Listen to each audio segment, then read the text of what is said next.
সেই জায়গাটায় আপনারও অপমানিত হয়েছে। এখন বুঝতেছেন মানুষজন যারা তিরস্কার করে বা বলে এরা সেদিন আজকেও বলতো কই তোমার মোল্লায় তো গেল না, সব তো চলে গেছে, কথাগুলো বলতো। সুতরাং আমি চিন্তা করছি দলও আমাকে প্রশ্ন করতো তুমি তো তোমার দায়িত্ব পালন করো নাই, তোমার বাড়ির উপর যে গেল তুমি ওনার সাথে তো একটা সৌজন্য সাক্ষাৎ করতে পারতাম।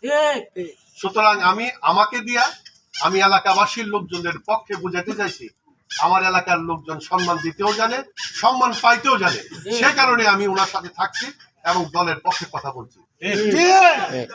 এখন আপনাদেরকে বলতে চাই আপনারা এই যে দীর্ঘদিন পর্যন্ত যে স্বপ্ন দেখতেছেন, এই কথাগুলো বলতেছেন, যেটার জন্য এত কষ্ট করতেছেন, এই এলাকার লোকজন কম কষ্ট করে নাই। এই কষ্টের ইতিহাস বলার সময় আছে আমার, আপনারা অপেক্ষা করেন, আমি বলবো, আপনারা আমার কথা শুনবেন। যদি সন্তুষ্ট না হন আমার আপত্তি নাই, আমি কথা বলে সন্তুষ্ট করি, আমি যা করি চূড়ান্ত সিদ্ধান্ত নিব। তবে এই কথা সত্য, দলের বাইরে আমার যাওয়ার কোন সুযোগ নাই, আমি যাব না।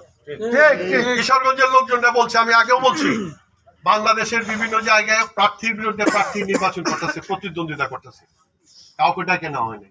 আল্লাহ তাআলার মেহেরবানি, আপনাদের দোয়ার বরকত, আপনাদের সহযোগিতা, আপনাদের সমর্থন, আপনারা আমার পিছিয়ে আছেন দেখেই আমাকে কেন্দ্রীয় কমিটি তারেক রহমান সাহেবের নির্দেশ আমাকে ডাকা হয়েছে।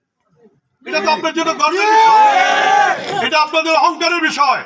আমাকে ডাকায় নিয়ে কথা বললে বাধ্য করা হয়েছে মনোনয়নটা প্রত্যাহার করার জন্য।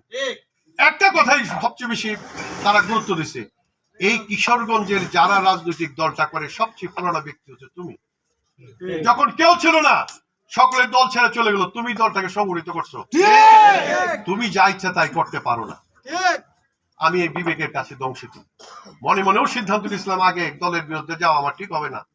আমি নিজেও অনেক রাত্রি পর্যন্ত ঘুমাইতে পারি নাই, আমি দলের বিরুদ্ধে অবস্থান নিতেছি।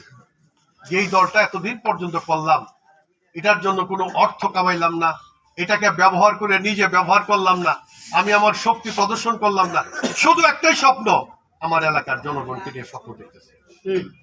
আপনাদেরকে নিয়ে যে স্বপ্ন দেখার চিন্তা ভাবনা আমি করছি, এখন পর্যন্ত করতেছি, সেটার জন্য আমি বলি আপনারা অধৈর্য হবেন, আপনারা ধৈর্য হারাবেন না, আপনারা কারো কথায় কানে দিবেন না, আপনারা মানুষের কথায় উত্তেজিত হবেন না। মানুষ এখন ব্যবহার করার চেষ্টা করবে, এই সুযোগটা নেওয়ার চেষ্টা করবে, এই সুযোগটা ব্যবহার করে তারা চাবে কাজ করার জন্য। আর যদি কাজ করতে পারে তাহলে আমাকে সবচেয়ে বেশি পরাজিত করতে পারে, দেখাবে আঙ্গুল দিয়া। দেখেন সবকিছু করছে ভনিতা জাহাঙ্গীর মোল্লা, আসলে সকল কিছু ছিল ষড়যন্ত্র। কই জাহাঙ্গীর মোল্লা